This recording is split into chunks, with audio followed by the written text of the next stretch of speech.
Bonjour à toutes et à tous, très heureux de vous retrouver ce matin, très heureux évidemment comme d'habitude, mais encore plus après une victoire de l'Olympique de Marseille. Quelle victoire en plus au Vélodrome, 5-1, on le rappelle pour ceux qui n'ont pas forcément vu le match ou étaient au courant du score. Voilà, victoire 5-1 de l'Olympique de Marseille en démonstration hier au stade Vélodrome. Belle victoire des Olympiens et on va prendre le temps ce matin de le débriefer. Un petit 5-1 pour l'apéro pour JL Mom. Bonne petite blague pour débuter cette émission. Voilà, je m'excuse encore une fois parce que j'ai encore le nez pris, la gorge un peu enrouée. On a un peu crié dans le micro après les 5 buts. Il y en a eu beaucoup, donc on a beaucoup crié hier. Donc voilà, je m'excuse si c'est pas forcément très audible. Dites-moi d'ailleurs si ça vous va comme ça. Mais en tout cas, voilà, excellent réveil Osaka, je suis d'accord, excellent réveil ce matin. Les fidèles sont là, Kadaric, Nico Hamskas, meilleur match de la saison. Il commence, en tout cas, l'un des plus aboutis. Après, aussi, il faut mettre en parallèle et en perspective l'adversité qui était vraiment faible hier soir. Et le mot est gentil encore, faible, parce que même dans les rangs havrais, pour tout vous dire, pour être un peu en coulisses au stade Vélodrome, les dirigeants havrais sont quand même pas très optimiste pour la suite de leur saison. Il y a beaucoup de manque dans cette équipe et notamment offensivement, ça manque de poids, ça manque de beaucoup de choses, alors qu'ils ont quand même quelques joueurs de ballon. Je pense à Keshta, à Ousni, Andrayou évidemment, mais qui joue en attaque. Ce n'est pas vraiment un attaquant de pointe, donc il manque beaucoup de choses dans cette équipe. Merci Rally Mars, merci pour ton message. Ouais, Didier Digard comme coach, mais bon, même lui il a à court d'idées, à court de solutions. On l'a vu hier, ils sont venus. Abdoulaye Touré avait dit l'inverse pourtant en conférence de presse, avait dit que la solution c'est pas de mettre le bus. Ça s'est vu parce que voilà, ils ont défendu très très bas. Ils n'ont rien proposé de plus, mais est-ce qu'ils pouvaient proposer autre chose? En tout cas, nous on a fait notre match face à un bloc bas. On a vu qu'on avait eu du mal jusqu'à présent face à des équipes d'un niveau plus faible et qui venaient au Vélodrome en jouant très bas. Et bien là aujourd'hui, hier soir surtout, on a réussi à bien manœuvrer cette équipe havraise, à être patient aussi. On n'a pas eu énormément d'occasions avant le but de Valentin Rongier qui nous libère un petit peu. On n'avait pas beaucoup d'occasions, même si ce n'est pas du tout une frappe de Rongier lui aussi qui était passé à côté, mais c'est à peu près tout. Donc voilà, mais on a su être patient et trouver la clé sur cette frappe lointaine. Je suis content aussi que ça vienne d'une frappe de loin, parce que face à ces équipes-là qui jouent très bas, très resserrées, où tu as du mal à trouver la clé, à trouver la solution, et à vraiment avoir des situations et des vraies occasions, c'est bien qu'on ait des joueurs capables de prendre sa chance de loin. Donc là, Valentin Rongier a réussi. Ça peut être aussi Pierre-Emile Højbjerg quand il jouera. Ça peut être un autre Greenwood aussi qui le fait un peu plus. Il y avait une frappe de Greenwood d'ailleurs avant le but de Rongier qui était passé juste à côté, qui était pas mal d'ailleurs, cette petite frappe de Mason Greenwood. Mais donc voilà, il va falloir avoir aussi des joueurs capables de prendre la chance de loin. Saona 13, Slim, il a quoi? Højbjerg, il est tout simplement malade. Vous voyez, moi j'étais malade ces derniers jours. Beaucoup sont touchés par ce virus de la grippe. C'est le cas de Pierre-Emile Højbjerg. Donc voilà. Amin Harit lui était blessé, d'ailleurs pépin assez important visiblement pour pépin physique, pépin musculaire pour Amin Harit qui va être absent plusieurs semaines, nous a dit Roberto De Zerbi hier soir. Donc voilà, petit coup dur pour Amin Harit qui était annoncé aussi sur le départ, mais visiblement, ça a embêté quand même Roberto De Zerbi cette absence parce que je pense qu'il aurait eu des chances de débuter ce match sans cette blessure à Minarit. Donc voilà, et puis pour Bamo Meïté, il nous a dit un problème au pied. Il a dû stopper la séance vendredi, donc pas forcément lié à un départ, même si son départ se fait de plus en plus pressant pour Bamo Meïté. Mais voilà pour le petit point médical du jour, en tout cas de ces derniers jours. Évidemment, je salue aussi le chat YouTube qui est bien présent avec moi. N'hésitez pas, comme d'habitude, je vous le rappelle, à mettre le petit pouce. Ça nous permet de nous soutenir. Voilà, dans cette année 2025, on a envie aussi de continuer à monter. Donc, il va falloir, si vous aimez ce qu'on fait, évidemment, nous soutenir et n'hésitez pas, voilà, à mettre le petit pouce sur nos vidéos. Ça permet aussi de nous faire connaître. N'hésitez pas aussi à en parler, à parler dans votre entourage de ce qu'on fait, des émissions le jour de match, des talks. D'ailleurs, le talk show ce soir à 18h, j'ai déjà le programme pour vous faire plaisir. On va commencer là-dessus. Un beau programme en plus qui va faire plaisir à beaucoup. Sébastien Volpe à la présentation comme d'habitude. Michel Aliaga qui sera également sur le plateau. Kemler, le rappeur marseillais, et évidemment Romain Canuti. Donc voilà, un beau plateau pour débriefer cette victoire de l'Olympique de Marseille. Contrôle de la pelota. Felipe titulaire à la place de Murillo. Alors, sur le cas Felipe, après je répondrai. Tiens, je vais répondre d'abord à Bibi qui reste un petit peu sur le match et puis on fera un point Mercato et sur Felipe après Controla de la Pelota si t'es d'accord. J'ai vu Zalewski ici qui viore les rumeurs qui sont d'actu, vous en parlez. Donc on va faire un point Mercato dans la deuxième partie d'émission. On va se concentrer un petit peu sur le débrief du match. El Bibi qui nous dit que moi j'avais dit avant match qu'on allait avoir du mal. Ne penses-tu pas que De Zerbi commence à imprimer sa patte tactique de plus en plus? En fait, moi je voyais, tu vois, le début de match me donne un petit peu raison, mais pas vraiment, parce que finalement ça a été comme une boucherie pour cette équipe havraise. Mais je ne voyais pas avoir énormément de situations et énormément d'occasions. Et le début de match et la première mi-temps me donnent un petit peu raison en ce sens-là. Mais je m'attendais pas à avoir une équipe du Havre aussi faible, avec aussi peu d'idées. Moi, je m'attendais à avoir peut-être un grand Cyr, tu vois, en attaque, qui aurait proposé peut-être un peu plus de profondeur aussi au jeu. Je m'attendais à ce qu'il fasse un peu mieux aussi dans les ressorties de balles. Ça n'a pas été le cas. Grâce à nous aussi, parce qu'on a su aussi dans les duels répondre présent, mettre l'impact qu'il fallait, à la perte de balles, récupérer aussi les ballons assez rapidement. Donc c'est aussi à mettre à notre crédit. Mais je m'attendais à un match un peu plus serré, avec justement ce bloc havrais très bas qui allait nous poser des soucis. Et puis bon, on a finalement trouvé la solution assez rapidement. Si je dis pas de bêtises, à la 22e, le but de Valentin Rongier, je vais vérifier ça tout de suite, mais il me semble que c'est ça, si je dis pas de bêtises, mais c'est important d'être précis ce matin, donc on va regarder ça. Mais oui, c'est sûr que je m'attendais à un match un peu plus serré. Mais après, pour répondre à ta question, est-ce que Roberto De Zerbi est pas en train de trouver ça, en train d'installer sa patte? J'ai envie de te dire, j'ai l'impression qu'il a trouvé depuis Lens là, il a trouvé ce système qui fonctionne bien. 26e, tiens, on me dit dans le chat, Jojo, c'est peut-être 26. J'ai dit 22, j'ai avancé de quelques minutes. 25, voilà. Je vois 25 minutes de jeu. Bon, en tout cas, c'était vers la 20e de minute. Non, c'était Phoenix qui m'a dit. C'est Phoenix. Tiens, on va en parler après, Jojo, si tu veux, du petit hors-jeu qu'aurait pu être sifflé sur le premier but. Moi, je suis pas d'accord, mais bon.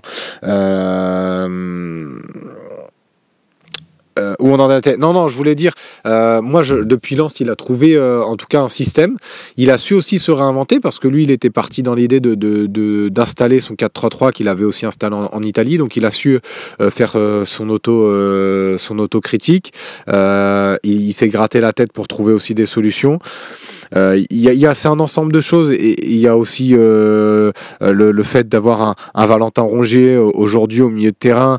Quoi qu'on dise, c'est peut-être pas le nom le plus ronflant qui fait rêver. Qui fait rêver les supporters de manière générale, mais il est tellement important dans le système aujourd'hui actuel et dans l'effectif, et même depuis qu'il est à l'Olympique de Marseille, je rajouterais même depuis qu'il est à l'OM, pas que depuis cette saison.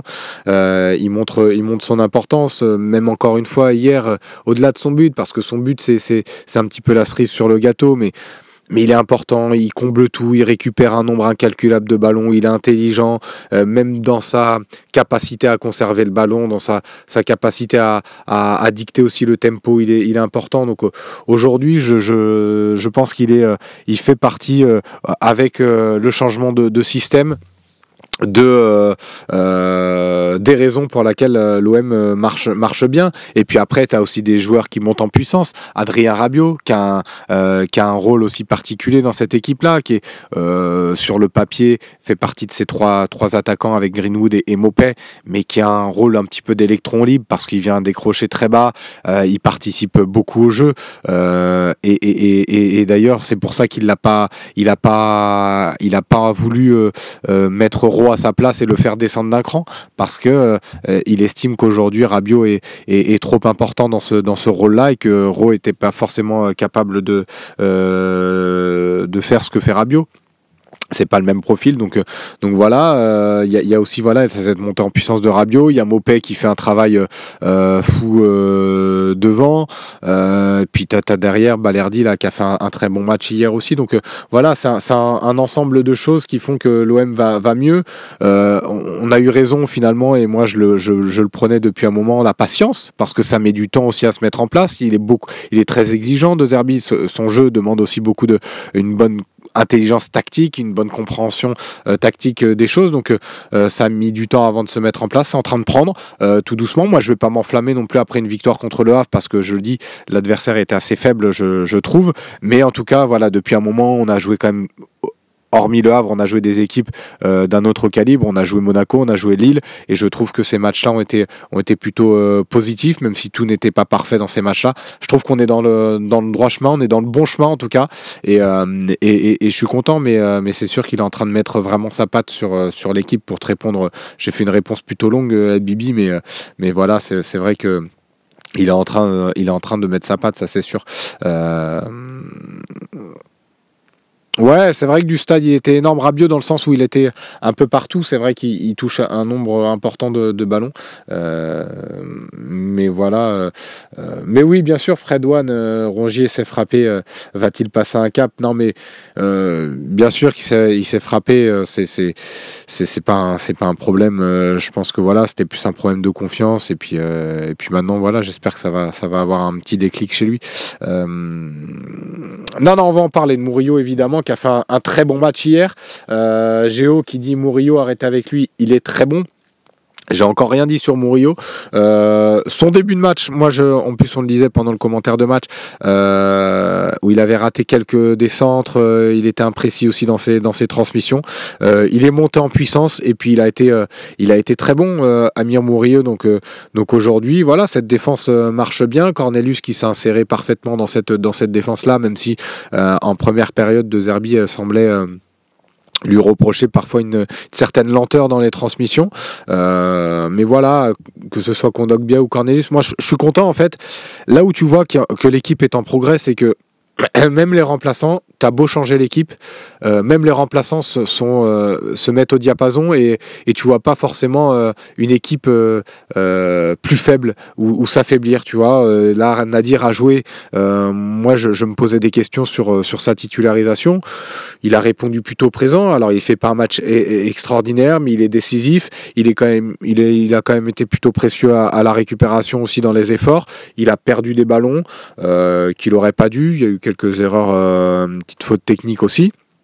Mais voilà, donc en fait l'équipe ne souffre pas des absences et ça c'est positif en fait, c'est signe que l'équipe va bien et que l'équipe n'est pas forcément ultra dépendante d'un joueur précisément. Alors bien sûr, contre les grosses équipes, j'ai envie d'avoir un Højbjerg à 100%, j'ai envie d'avoir un Greenwood à 100%, c'est sûr.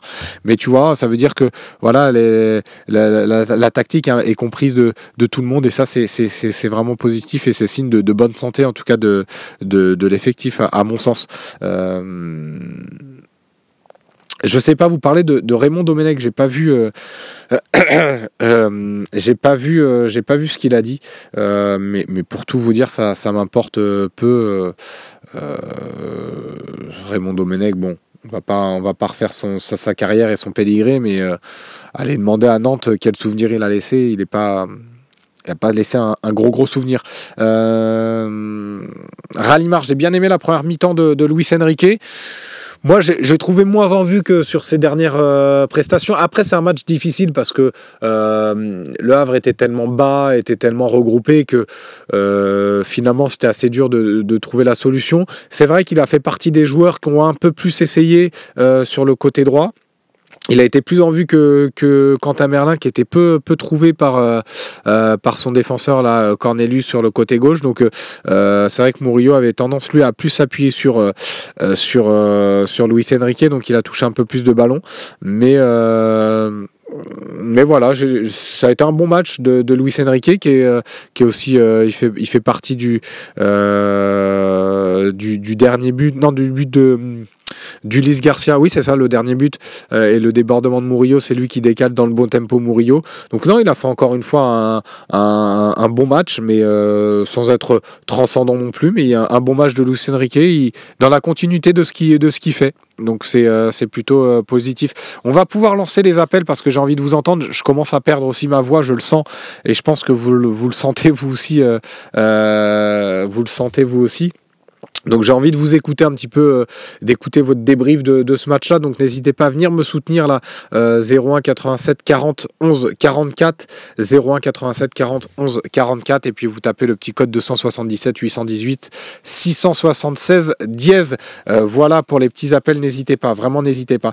VDA, tiens, merci pour tes vœux de bonne année à toi également. On a tout le mois de janvier pour se souhaiter bonne année, pour ceux qui n'ont pas encore repris avec nous. Je vais lire ton message. Tac. Ne pensez-vous pas que pour les notes, le top devrait arriver à partir de 7,5, soit 15? Hier, il y a eu beaucoup de débats et je trouve qu'avec un top à 7, on est limité dans la nuance. Non, bah après, je vais surtout vous lire le récap de ce que les notes et de ce que ça veut dire. Je vais vous lire ça tout de suite, comme ça on va se mettre d'accord. Tac. Voilà les notes. Hop. Donc voilà, pour plus de lisibilité, voilà la grille de notation. Donc de 0 à 3, c'est un match affligeant. Le joueur a été nullissime, tout est dit. De 3,5 à 4, c'est les flops. Le joueur est passé à côté de son match, il est clairement dans les flops. 4,5, c'est décevant. Le match est considéré comme médiocre, c'est-à-dire qu'il est en dessous de la moyenne. Le joueur n'a pas donné satisfaction. De 5 à 5,5, c'est match moyen, mais à ce niveau, les professionnels doivent apporter plus à leur équipe. La prestation n'est pas forcément satisfaisante. 6 à 6,5, c'est satisfaisant. Enfin, le match est considéré comme bon. Le joueur a effectué une bonne partie, mais s'il peut mieux faire, il a fait le boulot, comme on dit dans le jargon. 7 à 8,5, c'est les tops. Donc tu vois, il y a une grande marge. Très bon match. Le joueur a apporté tout ce qu'il pouvait à son équipe et on ne peut pas lui demander beaucoup plus. De 9 à 10. C'est exceptionnel. Donc ça, c'est des notes assez rares. C'est vraiment pour des matchs vraiment excellents. D'ailleurs, je crois que cette année, on a donné à Luis Enrique un 9. C'était peut-être un peu trop, je crois. Je me rappelle, c'était contre Saint-Etienne. On s'était enflammé. Moi, je m'étais enflammé. J'avais dit, allez, on met 9 parce que le chat réclamait le 9. Mais c'est vrai que finalement, quand tu vois exceptionnel, ne nous y trompons pas, ces notes ne seront pas souvent de sortie. Elles salueront une partie extraordinaire d'un de nos Olympiens Olympien. Donc voilà, je pense que Roulis cette année aurait pu avoir un 9, sinon il y en a très peu. Peut-être Greenwood sur le premier match, oui, le premier match contre Brest, sinon il y en a très peu qui peuvent l'avoir. Mais donc voilà, 7 à 8,5, après c'est le petit 0,5 en plus, c'est pas forcément, ça fait pas forcément de grosses différences, mais aucun flop hier, évidemment, FR PLSTN. Tiens, je crois qu'on a déjà un auditeur, merci de venir me soutenir ce matin dans l'OM au café. Yacine qui est au téléphone avec nous. Salut Yacine.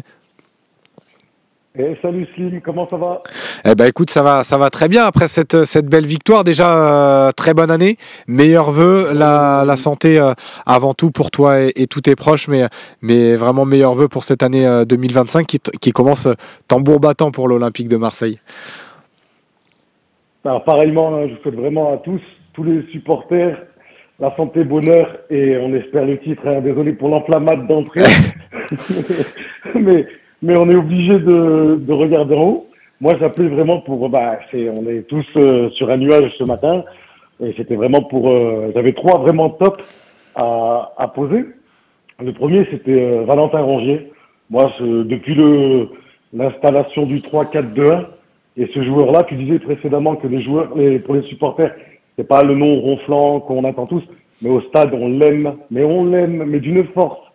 On l'aime, on se régale à le voir jouer, on le voit de partout, c'est un délire, c'est vraiment un joueur, le Phoenix, c'est vraiment ce qui lui va très très bien. Et nous, voilà quoi, on est vraiment très fan de ce type-là. Non, ouais, juste, je vais faire un petit, parce qu'il y a une personne qui me parle dans le chat, je vais lui répondre. C'est Bormo qui me dit Roulis en top. Hier, c'est pas ce que je disais, parce que j'ai fait un récap des notes, Yacine, je sais pas si tu as entendu, et de nos grilles de notation. Je disais que cette année, je pense que Roulis a dû avoir un 9, a dû avoir une note entre 9 et 10, mais pas hier, évidemment, en top, Bormo. C'était par rapport à son début de saison. Je pense qu'il a mérité d'être. Et le match contre Lille aussi. Contre Lille, ouais. Je sais plus quelle note exactement on avait mis à Roulis, mais ça devait pas être loin de 9. Mais en tout cas, c'est intéressant ce que tu dis sur Rongier, parce que moi, j'ai l'impression, en tout cas, qu'il est tout le temps remis en question chaque année. Et puis chaque année, il convainc en fait des entraîneurs et de grands entraîneurs. Igor Tudor en a fait sa pièce maîtresse, une de ses pièces maîtresses. Sampaoli finalement l'a intégré à son 11 titulaire alors qu'il comptait pas sur lui au départ. Villas-Boas l'estimait beaucoup. Je peux remonter même au FC Nantes. Sergio Conceição, je peux vous dire qu'il adorait Valentin Rongier. Et d'ailleurs, l'amour était réciproque. Il a voulu apporter. Et donc tu vois, des grands noms du football, des grands entraîneurs quand même de ces dernières saisons ont toujours mis Valentin Rongier dans l'effectif et dans le 11 titulaire. Mais aujourd'hui, j'ai quand même l'impression qu'il doit toujours prouver. Peut-être plus que les autres. Tu penses que c'est lié à quoi? C'est pour ça que je disais, c'est pas le nom ronflant, c'est pas celui qui fait le plus plaisir aux supporters, mais finalement, toi, tu as l'air de me dire que si. Moi, je vois un mec super humble, travailleur, c'est pas bling bling, c'est vrai que dans le foot moderne, ce qu'on voit aujourd'hui, c'est un peu l'ère des réseaux, c'est un peu tout ça, des gens qui se montrent un peu. Lui, non, il est sage, il est calme, il est très posé, très pro. Mais quand on parle d'un joueur club à l'OM, c'est difficile de trouver mieux. On disait, sur le plateau, je crois, hier de l'après-match, ça disait, ouais, c'est l'âme du club, l'âme de l'équipe. Pour moi, c'est le capitaine, on ne discute même pas. Balerdi avec le brassard, ça ne me dérange pas du tout, Mais sur le terrain, c'est Balerdi, quoi. C'est Rongier. C'est Rongier, ouais. Rongier, pour moi, ce qu'il fait, c'est vraiment le coup de cœur, c'est vraiment le joueur emblème. Moi, j'aime trop. Et hier au stade, c'était... Voilà, quand il marque, alors ça, on n'en parle même pas, quand il marque, c'est la cerise sur le gâteau. Mais les matchs qu'il fait sur les 5 premiers mètres, il a une accélération, il va récupérer. Tu tournes la tête, en fait, il est toujours devant toi, Rongier, au milieu de terrain. Il doit rendre fou les adversaires, nous, on kiffe trop. Ouais, non, mais Bubur, tu vois, dans le chat, il résume très bien ce qu'est Rongier. Rongier est un joueur intelligent qui comprend très vite ce qu'il a à faire. Donc, c'est exactement ça. Mais tu vois, il y a le petit débat. Tiens, je profite parce que tu as lancé ce débat-là sur Valentin Rongier et c'est très bien. Il a animé aussi les derniers jours par rapport au mercato aussi, parce qu'il y a un vrai intérêt de Rennes. Il y a eu un vrai coup de fil à Mehdi Benatia de la part du directeur sportif rennais pour pour évoquer le cas Rongier, fermement refusé avant même qu'il y ait une offre. Ça a été balayé d'un revers par Benatia, poliment évidemment, mais voilà. Donc il est demandé par le Stade Rennais. Hier on avait le débat. Est-ce que pour toi c'est vraiment le joueur intransférable, et je vais aller plus loin. Pour toi, est-ce qu'il doit prolonger l'été prochain à l'Olympique de Marseille? Alors, vu tout ce que j'ai dit précédemment, forcément, ça va dans ce sens. Moi, c'est un gars qui doit rester au club, qui doit pas bouger. J'ai trop aimé De Zerbi quand on lui a posé la question. Pareil, il a balayé en 2-2. Ils vont devoir aller chercher un autre joueur parce qu'il bouge pas, c'est tout. C'est vraiment les preuves d'amour qu'il reçoit. Elles sont directes, elles sont simples. Tu bouges pas, t'es chez nous, on t'aime. Je pense qu'il nous aime. Je pense qu'il aimerait bien prolonger. Vraiment le joueur club par excellence. Moi, ce type-là, il bouge jamais, quoi. Il ne bouge pas. Il ne bouge pas. Intransférable. Et ouais, on parle c'est pareil, vous aimez bien jouer au jeu de si on te donne à partir de quelle somme tu serais prêt à le transférer. Voilà, on n'est pas vraiment là aujourd'hui, je ne saurais même pas vous dire. Ouais. Non, mais parce que c'est vrai que je te dis ça parce que ça va être une vraie réflexion, je pense, de l'été. Il sera à 1 an de la fin de son contrat, donc lui aussi il va se poser la question. Est-ce qu'il a pas fait un peu le tour à l'OM? Je sais qu'il a envie, il meurt d'envie de remporter un trophée avec l'Olympique de Marseille. Donc peut-être si ça arrive cette année, est-ce qu'il se dira pas, voilà, j'ai fait le tour et j'ai envie d'aller voir autre chose à 30 ans. Il aura même bientôt 31 en 2025. Il part sur ses 31. Donc est-ce qu'il aura pas envie d'aller voir explorer un nouveau championnat? Tu vois, ça sera aussi dans la réflexion, pas forcément que par rapport que le club, mais aussi le joueur, peut-être qu'il aura envie d'aller voir ailleurs, tu vois, et ça pourra se comprendre. Oui. Après le mariage d'amour, il a déjà 5 ans, si je dis pas de bêtises. Ouais. Et c'est pour moi, ça dépasse le cadre financier ou le cadre sportif. Il y a un amour réciproque des deux côtés. Hein. Je ne le vois pas, lui, déjà, vouloir aller voir autre chose ou signer un contrat pétrodollar dans les pays du Golfe. Je ne le vois pas du tout faire ça. Donc, je sais pas. Moi, je nous imagine, j'imagine terminer sa carrière chez nous, en fait, ce qui est très très bien. Ouais, bah écoute, moi j'espère aussi. Ça voudra dire aussi que c'est un joueur qui est de plus en plus important au club et dans l'effectif, mais même si il est déjà très important et on le voit cette saison-là. Sinon, tiens, je profite que tu sois avec nous. Du stade, toi, hormis Rongier, est-ce que tu as un joueur qui t'a sauté aux yeux? Je sais pas, Greenwood, je sais pas, Rabiot peut-être. Alors, oui, alors tout ça, je les ai tous beaucoup appréciés. On parle de Murillo qui va avoir un petit peu de concurrence normalement avec l'arrivée de Luis Felipe. Après, moi je n'ai rien à reprocher à ce joueur à son poste et ce qu'il fait. J'ai beaucoup aimé Rabiot. Alors, comme vous disiez hier dans l'après-match, on a un peu banalisé Rabiot sur le terrain, ce qui fait qu'il est d'une facilité. Il transpire, il transmet ses bonnes ondes. On regarde Nadir hier le match, il a commencé un petit peu timide, il ratait des petites passes, des contrôles faciles, il s'est lâché par la suite, voilà quoi. Moi j'ai vraiment tous bien aimé, même Luis Enrique, je suis pas son plus grand fan comme un peu tout le monde à la base, mais ce qu'il fait actuellement c'est très propre, rien à dire.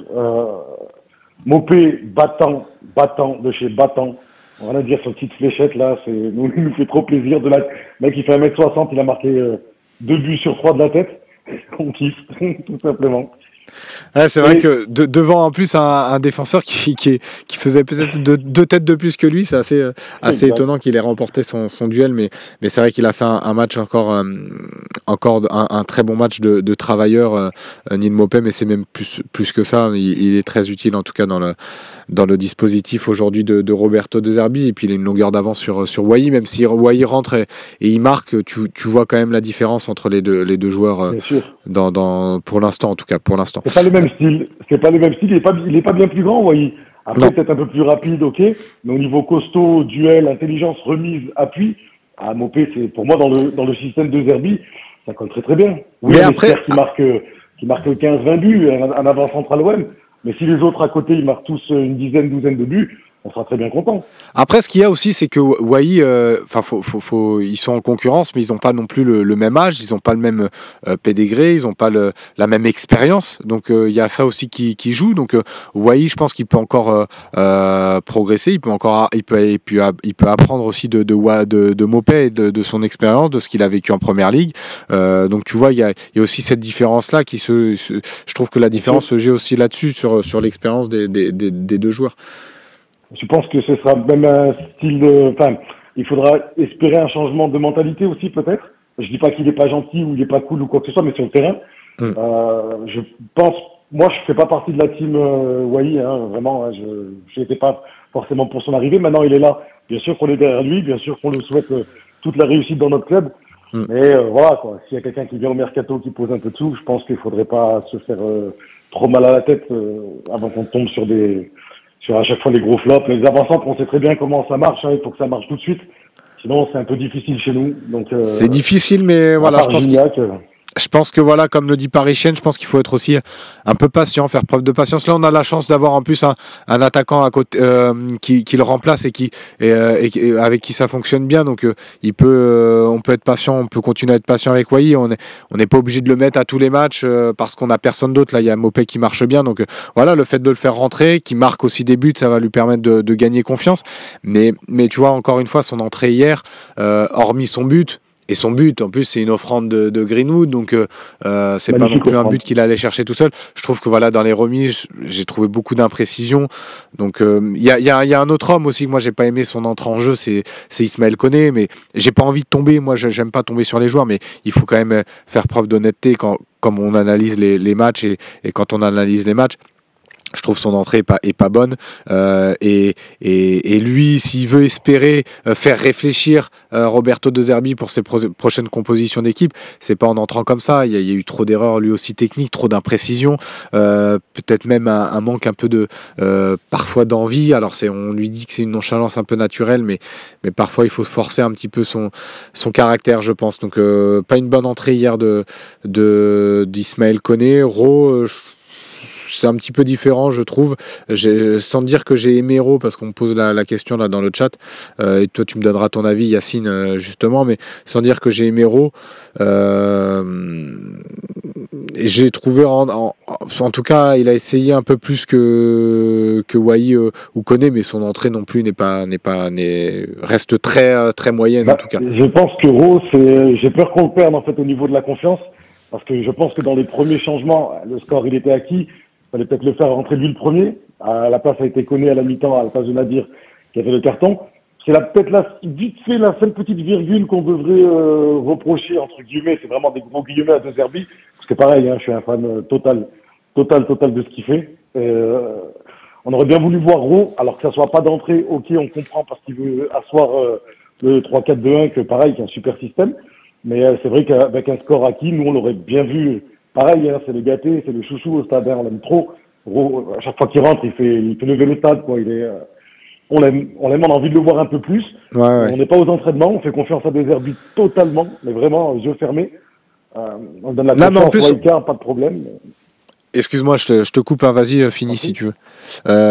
Non, mais ce que je voulais dire, c'est qu'en plus, j'ai oublié, voilà.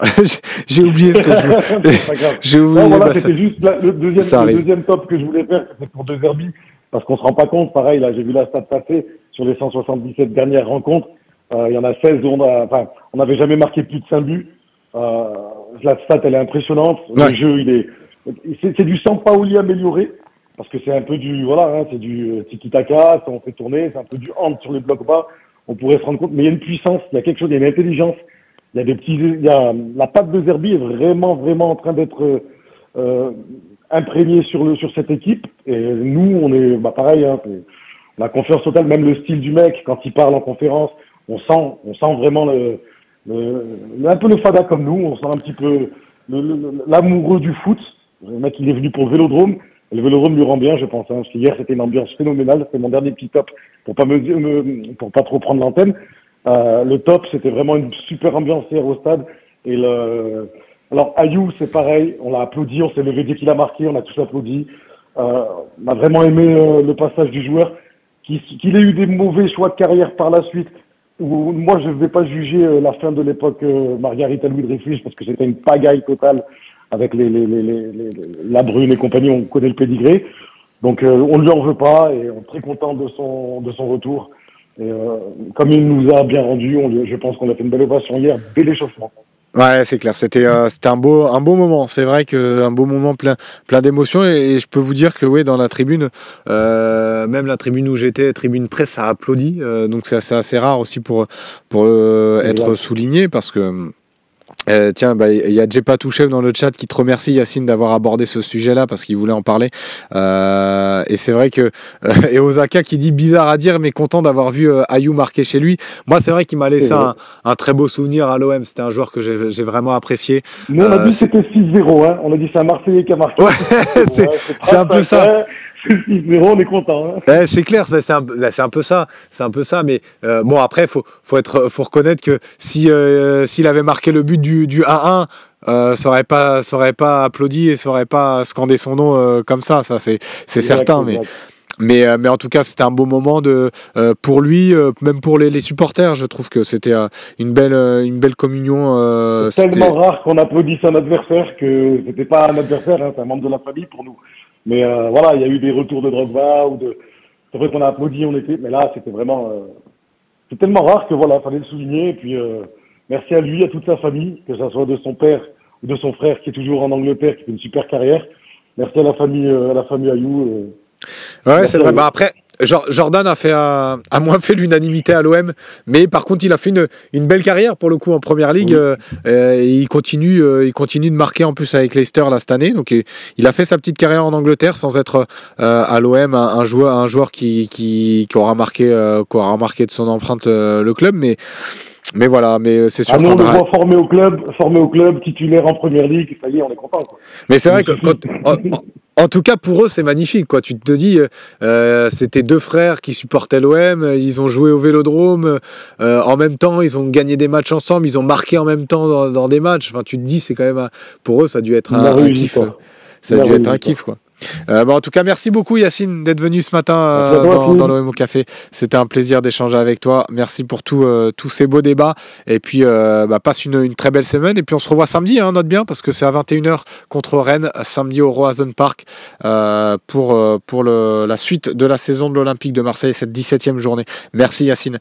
Voilà, c'était un beau petit échange là avec Yacine ce matin dans le chat. Je voyais que vous réagissiez pas mal à aussi Eli Wahi.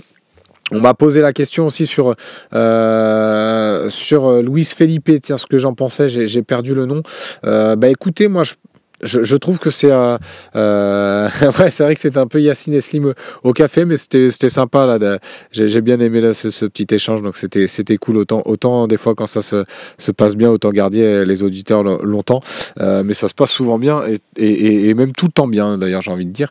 Non, mais ce que je voulais dire sur Luis Felipe, c'est un défenseur que j'avais pas mal suivi quand il était à la Lazio. Alors je l'ai perdu de vue moi, pour tout vous dire et pour être honnête avec vous, à partir du moment où il est parti au Betis Séville et même en Arabie Saoudite, donc je sais plus vraiment son niveau actuellement, mais en tout cas de ce que je connaissais de la Lazio, c'est un défenseur intéressant, qui est très bon dans la relance, qui a une bonne qualité technique, donc ça c'est ce qu'il va rechercher De Zerbi. C'est un joueur qui est capable de jouer à peu près à tous les postes dans la défense centrale.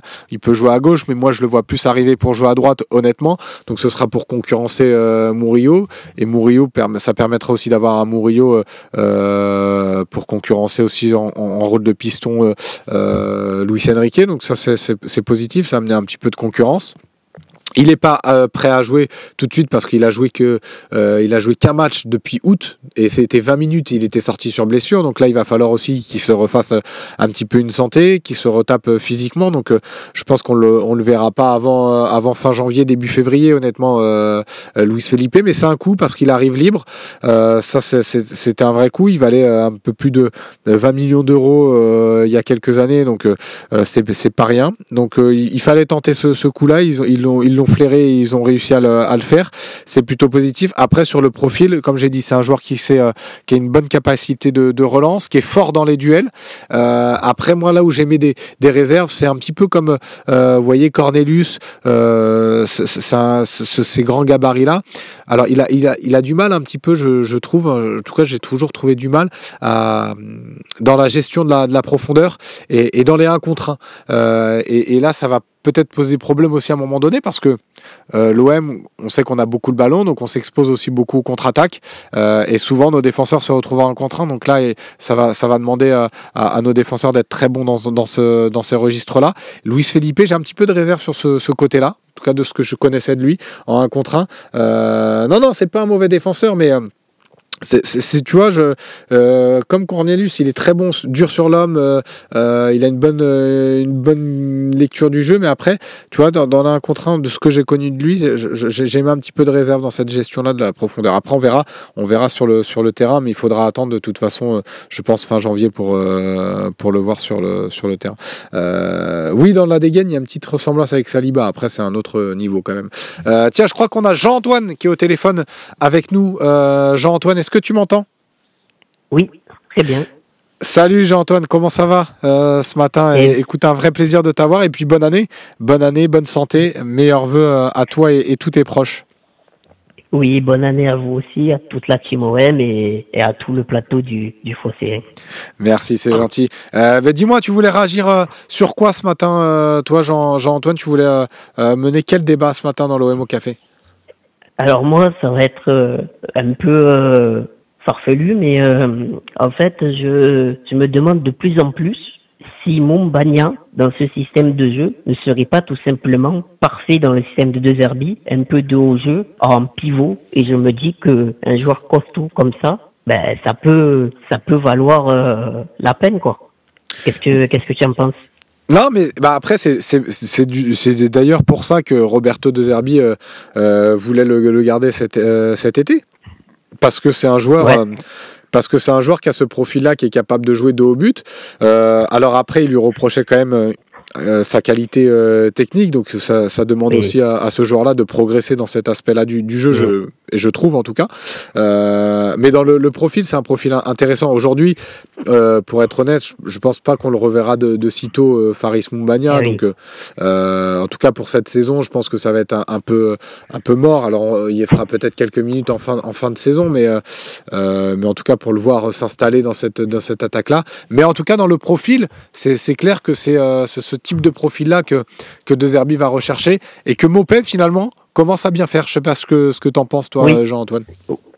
Ah oui, très très clairement. Franchement, Mopé, moi, quand je l'ai vu arriver au départ, je me suis dit, bon, j'étais pas serein, je me suis pas dit, bon, c'est peut-être l'attaquant qu'il nous faut, mais au final, il s'est adapté parfaitement au système de De Zerbi. Je trouve que le travail qu'il fait dos au jeu, même les appels et surtout le renard des surfaces que c'est, le but qu'il a mis hier, il est clairement pas facile. Il fallait être bien placé, il fallait réagir au bon moment. Franchement, Mopé, il fait le travail et il marque très très souvent quand même. Il est très décisif.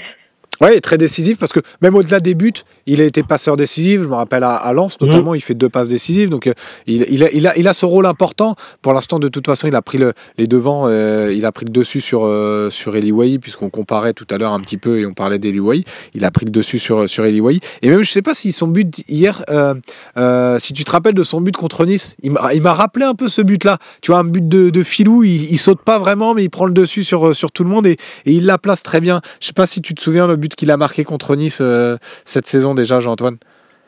Oui, il met des buts en fait très très malins. Et son positionnement, il est vraiment vraiment malin en fait. Et ça lui permet de mettre des buts et de prendre l'avantage sur les adversaires. Non, franchement, Mopé, même travail de l'ombre, je trouve que voilà, il est toujours bien placé et voilà, ça lui permet de faire des stats, pas que des stats. Je trouve que vraiment c'est un bon joueur. Ouais, non, c'est clair, c'est un très bon joueur et de toute façon, il avait prouvé déjà en première ligue. Vas-y, si tu veux continuer, Jean-Antoine, si tu as quelque chose à dire encore. Moi, je voudrais dire aussi que Mason Greenwood, il a fait un match énorme quand même hier. Malgré qu'il marque pas, franchement, Greenwood, franchement, on a de la chance de l'avoir. Et vraiment, j'espère qu'il restera la saison prochaine, au moins une saison de plus. Ça va être difficile de le garder. Mais ouais, j'aimerais vraiment le voir en Ligue des Champions. Et j'espère que le mercato, justement, pour une fois, on va conserver nos meilleurs joueurs et polir un peu cette équipe pour voir ce que ça donne en Ligue des Champions, quoi.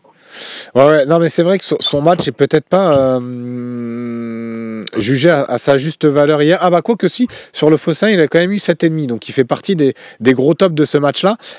Parce que tu vois, par exemple, un Quentin Merlin hier, il a été en top, je crois, il me semble. Il a eu 7. Il a eu 7 un peu partout dans... Non, je crois que sur le Fossin, il a eu 6,5. Je suis plutôt raccord avec cette note.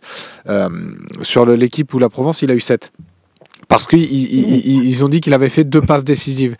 Je veux dire, la passe décisive, c'est son duel remporté pour le but de Mopé. Pourquoi pas? Là, c'est à la rigueur, cette passe décisive-là. Et la deuxième, c'est sur le but de Nadir.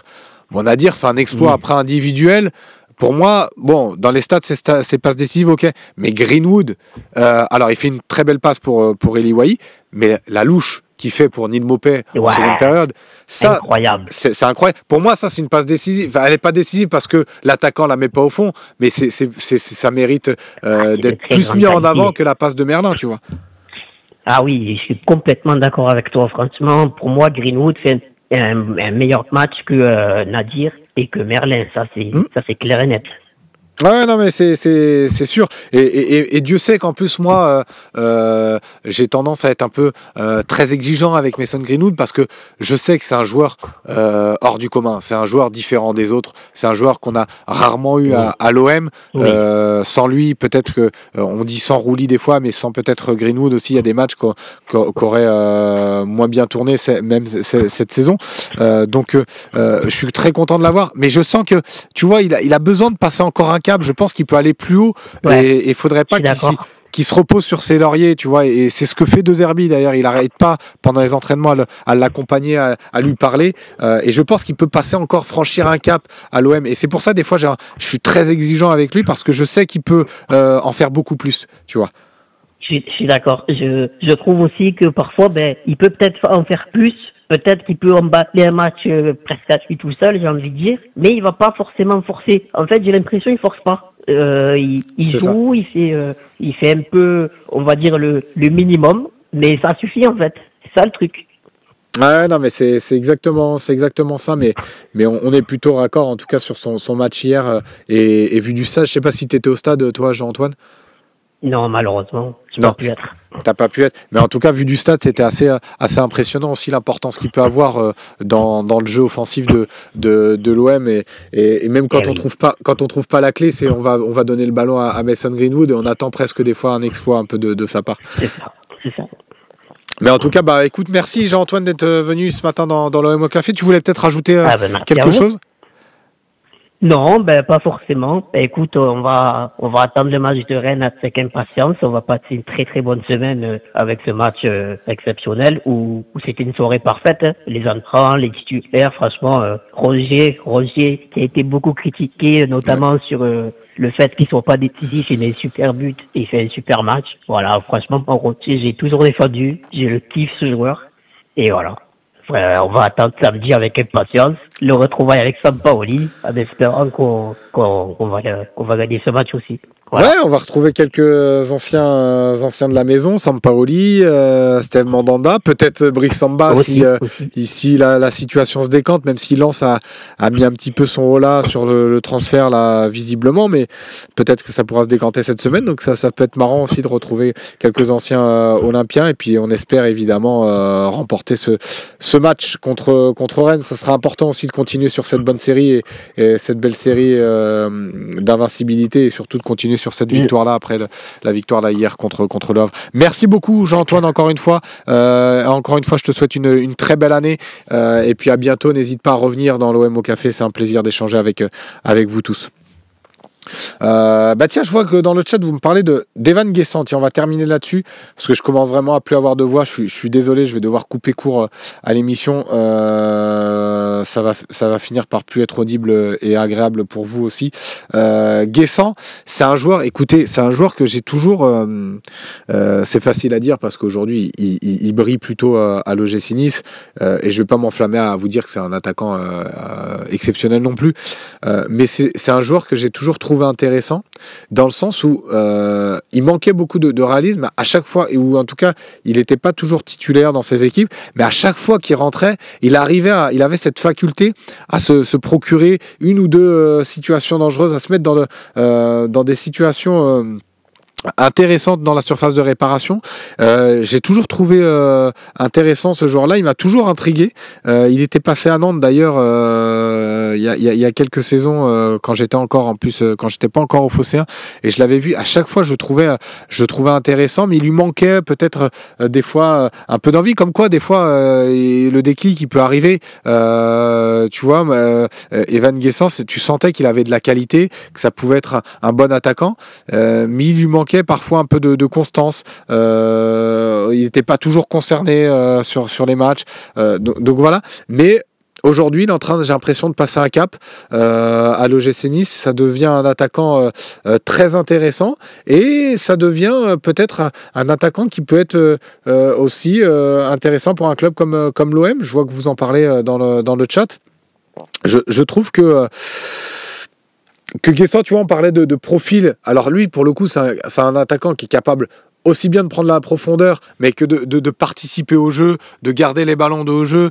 Ça me paraît être un attaquant plutôt complet, Evan Guessant, qui est bon de la tête, qui commence à être adroit aussi devant le but, qui est capable de faire jouer les autres, de faire des passes décisives. Donc je trouve que c'est vraiment un joueur intéressant à suivre. J'ai envie de le suivre. J'ai pas envie d'avoir un avis arrêté sur ce joueur-là, mais c'est vraiment un profil qui me déplairait pas à l'OM, mais je vais attendre de voir quand même la suite de sa saison pour voir si ça se confirme, sa bonne forme, et si vraiment il a passé ce petit cap. En tout cas, je le trouve en gros progrès cette saison, et je suis content parce que c'est vraiment un joueur auquel j'ai toujours cru, ce Evan Guessant. Donc voilà, on va voir sur la suite de la saison ce que ça va donner. Bon voilà, on va se quitter là-dessus sur ces mots sur Evan Guessant. Je vous rappelle le programme du talk, et je vous remercie encore une fois de votre fidélité et d'être autant présent ce matin et nombreux, que ce soit sur Twitch ou sur YouTube. Je le rappelle, n'hésitez pas, ceux qui nous suivent sur YouTube, là je vous vois, vous êtes un peu plus pas loin de 200. N'hésitez pas à mettre le petit pouce si vous avez aimé évidemment l'émission. Je ne vais pas vous forcer, je ne suis pas un tyran, mais voilà, n'hésitez pas, ça permet de nous soutenir aussi. Merci beaucoup de votre fidélité, c'était un plaisir de faire cette émission. On se retrouve mercredi, ça sera mercredi mon prochain OM au café, et donc le programme du talk, je vous le rappelle, Sébastien Volpe à la présentation, il y aura Michel Aliaga en plateau accompagné de Kemler, le rappeur marseillais, et Romain Canuti. Donc là c'est un beau plateau, très beau plateau de débat. Ça va pas faire de la langue de bois ou du média training, ça va dire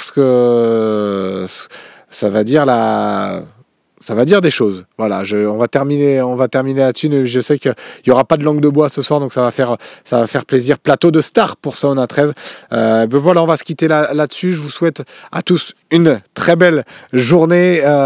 Prenez soin de vous, la santé surtout, et faites attention à la petite grippe là qui commence à arriver, qui arrive depuis un petit moment. Là, le mois de janvier, elle va nous faire mal, je sens. Passez une très belle journée, puis restez connectés sur le Phocéen, et à ce soir 18h pour le talk show. Bibi.